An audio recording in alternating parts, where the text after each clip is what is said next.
और लखनऊ में सीएम क्या कह रहे हैं, सुनिए। और उत्तर प्रदेश सरकार में मंत्रिमंडल के मेरे सहयोगी श्री नरेंद्र कश्यप जी, ओबीसी मोर्चा के प्रदेश के प्रभारी, प्रदेश महामंत्री श्री राम प्रताप सिंह चौहान जी, राष्ट्रीय महासचिव ओबीसी मोर्चा पूर्व सांसद श्री संगमलाल गुप्ता जी, ओबीसी मोर्चा के प्रदेश महामंत्री श्री विनोद यादव जी, प्रदेश महामंत्री ओबीसी मोर्चा और विधान परिषद सदस्य श्री रामचंद्र प्रधान जी, ओबीसी मोर्चा के प्रदेश महामंत्री श्री संजय पटेल जी, प्रदेश उपाध्यक्ष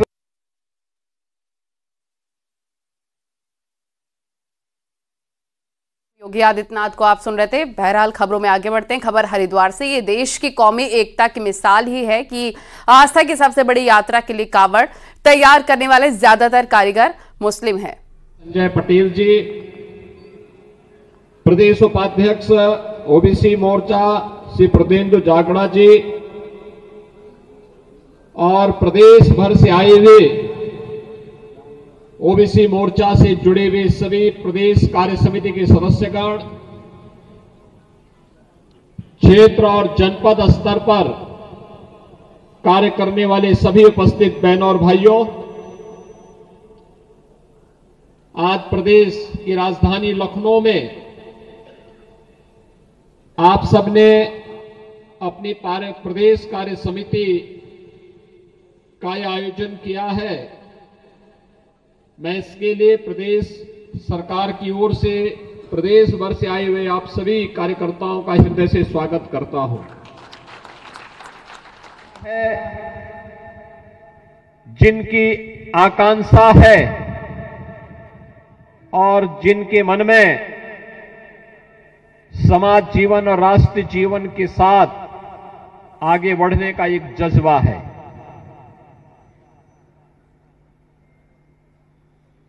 जब कोई समाज अपने स्व का बोध खोता है तो उसके सामने पहचान का एक संकट खड़ा होता है और कुछ ऐसा ही षड्यंत्र इस समाज के साथ किया गया जो आज अपने को पिछड़ा वर्ग कहता है।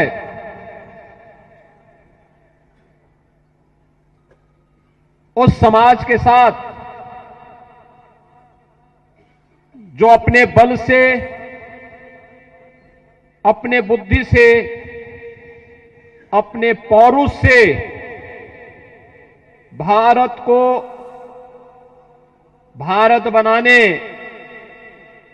भारत को सोने की चिड़िया बनाने, भारत को समृद्धि के नई ऊंचाइयों तक पहुंचाने का जज्बा रखता था। जब एक साजिश के तहत उसे आपस में ही लड़ा करके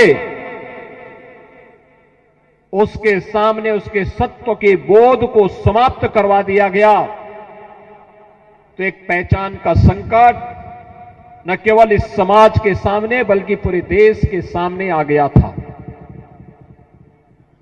और यही कारण है,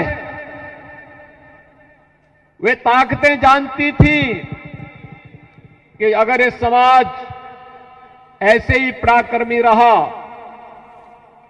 ऐसे ही पौरुष से भरपूर रहा तो दुनिया की कोई ताकत, दुनिया का कोई आक्रांता भारत का बाल बांका नहीं कर पाएगा। और इसके लिए उन्होंने साजिश रची, आपस में लड़ाने की साजिश रची, आपस में ही एक दूसरे को भिड़ाने की साजिश रची और परिणाम हम सबके सामने है। जो कार्य कभी विदेशी आक्रांता करते थे आज वही कार्य तो इस देश के अंदर छद्म सेकुलरिज्म के नाम पर आने वाले राजनीतिक दलों ने किया है। यही कार्य तो किया है, वही तो कर रहे हैं, उनके द्वारा यही तो कराया गया। और ज्यादा दूर मत जाइए, ये चुनाव, अभी लोकसभा का चुनाव इसका एक उदाहरण है। कैसे आपस में लड़ाया गया, कैसे आपस में एक दूसरी जातियों को लड़ा करके अस्तित्व का एक संकट खड़ा करने का प्रयास किया गया। और फिर कौन नहीं जानता आप में से, ये समाज अगर अपने पौरुष और पराक्रम के लिए जाना जाता था तो भारत की परंपरा और भारत की संस्कृति के प्रति उतनी ही अटूट आस्था के लिए भी जाना जाता था। इस समय पश्चिमी उत्तर प्रदेश में कावड़ यात्रा चल रही है। याद करिए, यही कावड़ यात्रा इस कांग्रेस और समाजवादी पार्टी की सरकार के समय, बहुजन समाजवादी पार्टी की सरकार के समय प्रतिबंधित की गई थी। के प्रति उतनी ही अटूट आस्था के लिए भी जाना जाता था। इस समय पश्चिमी उत्तर प्रदेश में कावड़ यात्रा चल रही है। याद करिए, यही कावड़ यात्रा इस कांग्रेस और समाजवादी पार्टी की सरकार के समय, बहुजन समाजवादी पार्टी की सरकार के समय प्रतिबंधित की गई थी। ये केवल एक कावड़ यात्रा नहीं है, ये केवल शिव भक्तों का एक मंगल गान नहीं है, उनकी यात्रा भर नहीं है। इसके साथ रोजगार भी जुड़ा हुआ है। याद करिए, कावड़ यात्रा के साथ चलने वाले लोगों का रोजगार, उसके साथ लगे हुए हस्तशिल्पियों का रोजगार, उसके साथ लगे हुए छोटे गांव के दुकानदारों का रोजगार, उसके साथ जुड़े हुए वे सभी अन्य कार्य जो इस यात्रा के साथ चलते थे, जिनकी आजीविका चलती थी। एक यात्रा वर्ष भर के लिए उनके पास इतनी आमदनी करती थी कि वे उस आमदनी को फिर कहीं लगाते थे, उससे कई गुना मुनाफा कमा करके फिर अपने और अपने परिवार की भी और देश की समृद्धि में भी अपना योगदान देते थे। लेकिन पिछली सरकारों ने इसको रोकने का काम किया था। आपके पर्व और त्योहार याद करिए, किसी एक पर्व और त्योहार को आप नवरात्रि में दुर्गा मूर्ति का स्थापना करते हैं। मूर्ति में क्या, मूर्ति अपने आप बन जाती है? उसके लिए कारपेंटर भी चाहते होंगे, उसमें मिट्टी का काम करने वाले लोग भी चाहिए होते हैं, उसमें उसकी डिजाइनिंग बनाने वाले लोग भी चाहिए होते हैं, उसमें रंग भरने वाले लोग भी चाहिए होते हैं, उसके लिए उस प्रकार के वस्त्रों की साज सज्जा के लोग भी चाहिए होते हैं। क्या एक व्यक्ति कर पाता है क्या? अलग अलग तबके के लोगों को जोड़ने का एक माध्यम भी बनता था और उतने ही रोजगार का सृजन भी वह करता था। पिछली सरकारों ने इसको भी रोकने का काम किया था। वन डिस्ट्रिक्ट वन प्रोडक्ट की योजना आपके सामने है। मैं पूछना चाहता हूं, कांग्रेस ने देश के अंदर 60 प्रदेश के अंदर 60 वर्षों तक शासन किया। समाजवादी पार्टी की 4-4 बार प्रदेश में सरकार थी। इन्होंने वन डिस्ट्रिक्ट वन प्रोडक्ट के लिए कार्य क्यों नहीं किया? मैं पूछना चाहता हूं, वन डिस्ट्रिक्ट वन प्रोडक्ट के साथ जुड़े हुए जो हस्तशिल्पी हैं, जो कारीगर है, कौन है? क्या ये ओबीसी समाज से जुड़े हुए नहीं है? क्या इसमें कोई कुम्हार, कोई विश्वकर्मा, कोई लोहार, कोई स्वर्णकार, क्या ये नहीं है? पीएम विश्वकर्मा और मुख्यमंत्री विश्वकर्मा श्रम सम्मान योजना के साथ जुड़े हुए, माटी कला बोर्ड से जुड़े हुए, इन सभी कार्यों को जो आज केंद्र और राज्य सरकारें चला रही हैं, क्या इसके साथ ओबीसी का रोजगार नहीं जुड़ा हुआ है? आप याद करिए, समाजवादी पार्टी की सरकार का समय 2015 और 16 का समय, जब उत्तर प्रदेश में Uttar Pradesh public service commission का परिणाम आता है। 86 एसडीएम की भर्ती होती है और 86 में से 56 एक जाति विशेष के हो जाते हैं। क्या ये ओबीसी के हितों पर कुठाराघात नहीं था? बहनों और भाइयों, क्यों लोग उसमें मौन हो जाते हैं? क्यों नहीं बोलते हैं?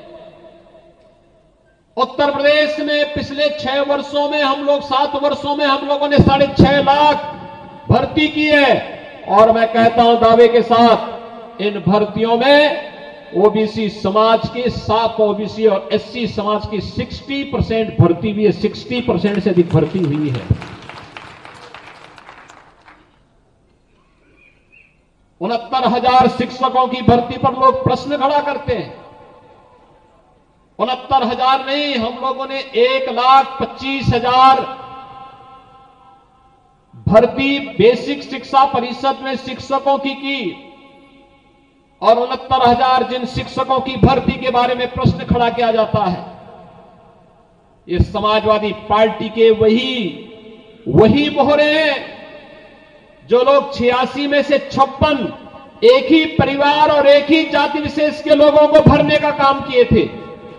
वे लोग आज प्रश्न खड़ा करते हैं। 69,000 शिक्षकों की भर्ती में बहनों और भाइयों, अगर केवल 27% ओबीसी के आरक्षण के हिसाब से भर्ती होती तो भर्ती होती 18,200, लेकिन भर्ती कितनी हुई? 31,500। 31,500। उन्हें इस बात की चिंता है कि ओबीसी समाज अपनी बुद्धि से, अपने बल से, अपने पौरुष और पराक्रम से इतनी अधिक सीटें क्यों प्राप्त कर गया, और इसलिए इसे विवादित करना है, इसके लिए उन्हें बदनाम करना है, इसके लिए तमाम षड्यंत्र करने, इसके लिए तमाम प्रकार की साजिशें रची जाती हैं। मैं पूछना चाहता हूं, पश्चिमी उत्तर प्रदेश हो या पूर्वी उत्तर प्रदेश, 2006 में भारतीय जनता पार्टी के एक विधायक कृष्णानंद राय की हत्या हुई थी गाजीपुर जनपद में, और गाजीपुर जनपद के साथ के उस हत्याकांड में कृष्णानंद राय के साथ मरने वाले लोग कौन थे? उनके साथ, उनकी सुरक्षा के साथ जुड़े हुए जो लोग थे, उनमें एक रमेश पटेल थे। क्या ये ओबीसी समाज से नहीं थे क्या? इनके साथ एक रमेश यादव भी थे। क्या वे ओबीसी समाज से नहीं थे क्या? ऐसे ही तमाम अन्य लोग थे। कोई सम यादव भी थे। क्या ओबीसी समाज से नहीं थे क्या? यानी भारतीय जनता पार्टी के साथ हो गए तो इसका मतलब उन्हें आप ओबीसी में नहीं गिनेंगे? मैं पूछना चाहता हूं, राजूपाल की हत्या प्रयागराज में जिस माफिया ने की थी, क्या ये राजूपाल ओबीसी समाज से नहीं थे क्या? उमेश पाल, क्या ये ओबीसी समाज से नहीं थे क्या? फिर इन माफियाओं को गले से लगाने वाले लोग कौन थे? और समाजवादी पार्टी के लोग इन माफियाओं को गले से लगा करके प्रदेश में अराजकता और गुंडागिर्दी और दंगों की आग में प्रदेश को झोंकने का कार्य जो की थी, उस समय ये पीडीए के लोग कहां थे? ये पीडीए का नारा लगाने वाले लोग उस समय कहां चले गए थे? और इसीलिए प्रश्न खड़ा होता है, जिन लोगों ने ओबीसी समाज और प्रदेश के युवाओं की नौकरियों में डकैती डाली थी, जिन लोगों ने यहां के रोजगार पर डकैती डालने का काम किया था, जिन्होंने प्रदेश के सामने पहचान का संकट खड़ा किया था, और जो लोग उत्तर प्रदेश जैसे अनलिमिटेड पोटेंशियल के प्रदेश को अराजकता की भट्टी में झोंकने के लिए जिम्मेदार थे, बहनों और भाइयों, वे लोग आज आपसी फूट डालो और राज करो की अपनी नीति के तहत लगातार अपने दुष्प्रचार तंत्र के माध्यम से समाज को गुमराह करने का कार्य कर रहे हैं। आज जब ओबीसी मोर्चा के इस प्रदेश कार्य समिति के इस सम्मेलन में मुझे आपके बीच में आने का अवसर प्राप्त हुआ है, तब मैं आप सबका आह्वान करूंगा। हम सबकी जिम्मेदारी बनती है कि वास्तविक तथ्यों को समाज के सामने रखें, समाज को इन बातों से अवगत कराएं। तथ्य प्रमाणित है, आपके सामने प्रमाणित तथ्यों के। समाजवादी पार्टी अपनी 4 बार की सरकार के समय ओबीसी और एससी और प्रदेश के युवाओं को कितनी नौकरी और रोजगार दी है, इन तथ्यों को निकालिए। और भारतीय जनता पार्टी की सरकार पिछले 7 वर्ष में कितनी की है, यह भी समाज के सामने रखिए। और उसमें यह भी देखिए कि ओबीसी समाज के कितने लोगों को उसके माध्यम से नौकरी मिली, यह भी बताए जाने की आवश्यकता है। उन्होंने कितने लोगों के रोजगार को छीना और भारतीय जनता पार्टी की सरकार ने कितने लोगों के रोजगार को उपलब्ध कराया है, यह भी जनता के सामने आना चाहिए। उन्होंने ओबीसी की सुरक्षा के साथ जो खिलवाड़ किया था, इन माफियाओं को पाल करके, इन्हें पलवित और पुष्पित करके, और उन्होंने कहां कहां पर ओबीसी समाज के मार्ग पर कांटे बिछाने का काम किया था, इससे भी समाज को अवगत कराने की आवश्यकता है। आपके पर्व और त्योहार में व्यवधान डाल करके प्रदेश को दंगों के आंख में झोंकने का जो काम किया था, उसके बारे में भी अवगत कराइए। आपकी खेती बाड़ी के मार्ग में जो इन्होंने अवरुद्ध पैदा किए थे, इसके बारे में अवगत कराइए। और अब तो हम लोगों ने प्रदेश के अंदर न केवल उत्तर प्रदेश के किसानों को प्रधानमंत्री मोदी जी ने प्रधानमंत्री किसान सम्मान निधि का लाभ दिया है, बल्कि प्रदेश सरकार ने किसानों के साथ साथ उनके परिवार के जनों और बटाईदारों को भी 5 लाख रुपए की मुख्यमंत्री कृषक दुर्घटना बीमा के अंदर आच्छादित करने का काम किया है। बहनों और भाइयों, इन योजनाओं का सर्वाधिक लाभ ओबीसी समाज ले रहा है, लेकिन उन्हें अवगत कराएगा कौन, उन्हें बताएगा कौन? उन तक बताने की जिम्मेदारी आपकी है, उस समाज के बीच तक पहुंचाने की जिम्मेदारी आपकी है। और यही नहीं, हमें यह भी करना चाहिए।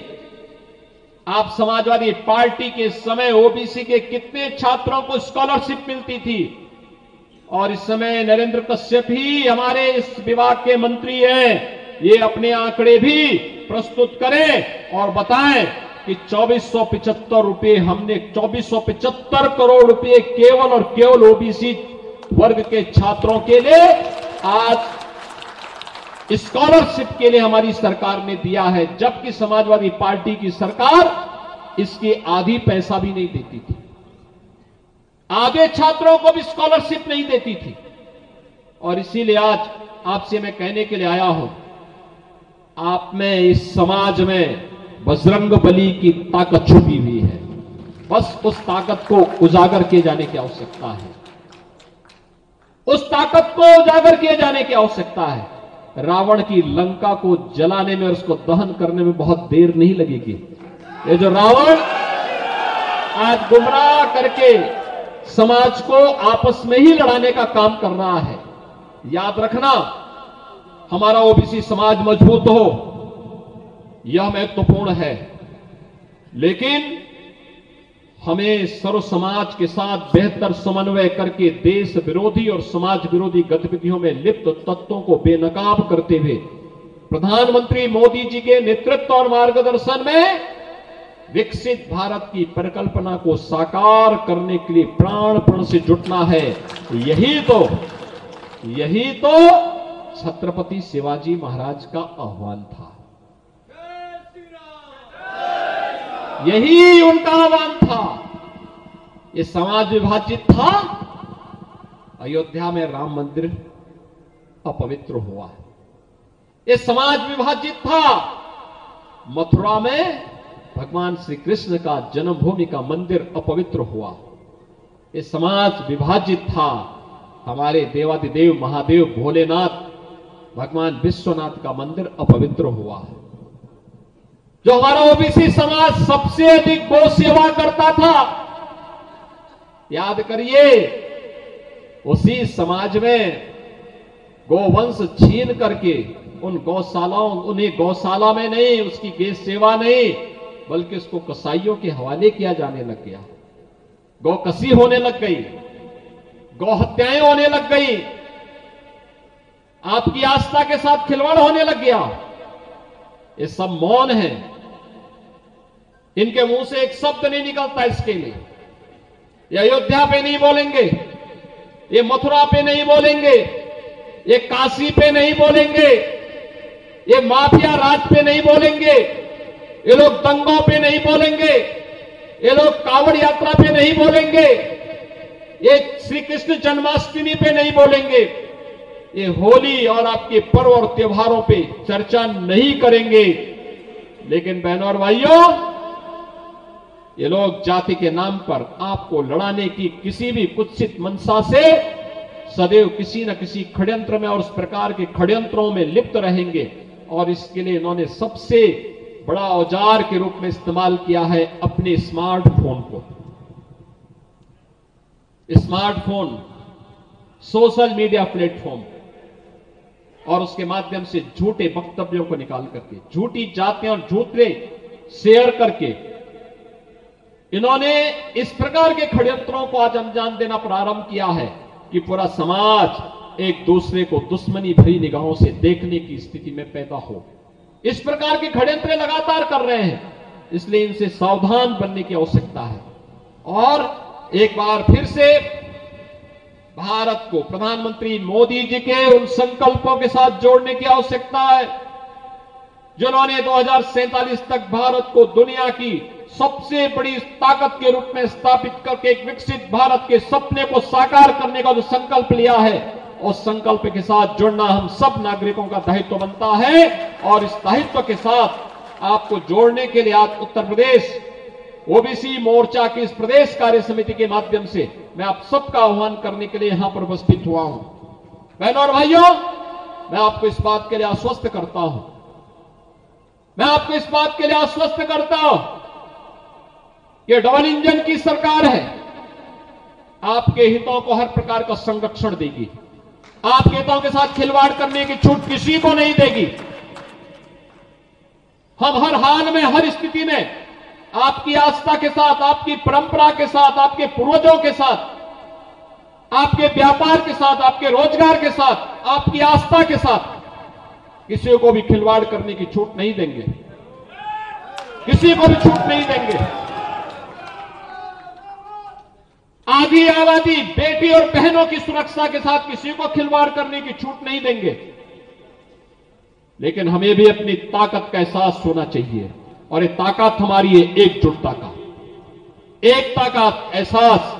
और उस एकता के एहसास के माध्यम से हम अपनी ताकत के माध्यम से, अपने पौरुष और अपने पुरुषार्थ के माध्यम से अपने आप को साबित करके भारत को एक बार फिर से विकसित भारत की परिकल्पना के लिए विश्व गुरु के रूप में स्थापित करने के इन संकल्पों के साथ जुड़ करके हम कार्य करेंगे तो इसमें न केवल ओबीसी समाज की बल्कि सर्व समाज की, और सर्व समाज के माध्यम से भारत के साथ साथ विश्व मानवता के कल्याण का मार्ग इसके साथ जुड़ा हुआ है। मैं एक बार फिर से इस पूरे कार्यक्रम के लिए प्रदेश सरकार के मंत्री और ओबीसी मोर्चा के प्रदेश के अध्यक्ष श्री नरेंद्र कश्यप जी का, प्रभारी श्री राम प्रताप सिंह चौहान जी का, ओबीसी मोर्चा के अपने प्रदेश के सभी पदाधिकारियों का और राष्ट्रीय महामंत्री श्री संगम लाल गुप्ता जी समेत आप सबका हृदय से धन्यवाद देते हुए प्रदेश कार्य समिति की यह बैठक आप लोगों ने लखनऊ में की और विधानसभा सत्र के दौरान पहले ही दिन कर दी, क्योंकि हम लोगों का समय था बिजनेस विधानसभा का 4 बजे के पहले संपन्न हो जाना था, और इसीलिए मैंने आग्रह किया था कि मैं 4 बजे आ पाऊंगा, क्योंकि विधानसभा में रहूंगा, मैं वहां से सीधे आपके यहां आ जाऊंगा। और उन्होंने इस आग्रह को स्वीकार किया। मैं आप सबके इस कार्यक्रम के प्रति अपनी शुभकामनाएं देता हूं, आपसे आग्रह करता हूं कि आप लोग प्रदेश के सभी जनपदों से आए हैं, अपने जनपदों में समाज को जागरूक करने, शासन की योजनाओं को पहुंचाने, समाज से जुड़े हुए तबकों को सही तथ्यों से अवगत कराने, विरोधियों के कारनामों से समाज को अवगत कराने का कार्य भी करेंगे और समाज की एकजुटता के लिए कार्य करेंगे, तो मुझे लगता है कि इससे न केवल समाज को बल्कि प्रदेश को और देश को लाभ होगा और आने वाली पीढ़ियां आपके इस कार्य के लिए आपके प्रति कृतज्ञता ज्ञापित करेंगे। इस विश्वास के साथ आप सबके प्रति मैं अपनी शुभकामनाएं देता हूं। सावन मास में देवादिदेव महादेव की कृपा आप सब पर बनी रहे, इस विश्वास के साथ आप सबके प्रति अपनी शुभकामनाएं देते हुए वाणी को विराम देता हूं। धन्यवाद। जय हिंद। सीएम योगी आदित्यनाथ को अब ओबीसी मोर्चा की बैठक में सुन रहे हैं, जहां पर उन्होंने विकसित भारत का जिक्र करते हुए ओबीसी समाज को मजबूत करने की बात कही और साथ ही ये भी कहा कि जितनी भी योजनाएं सरकार इस वक्त चला रही है उन सभी योजनाओं का लाभ समाज के हर तबके को मिल रहा है, ओबीसी वर्ग को भी मिल रहा है। साथ ही उन्होंने विपक्ष पर भी निशाना साधा। अयोध्या और मथुरा का मुद्दा एक बार फिर से सीएम योगी आदित्यनाथ ने इस मीटिंग के दौरान भी उठाया।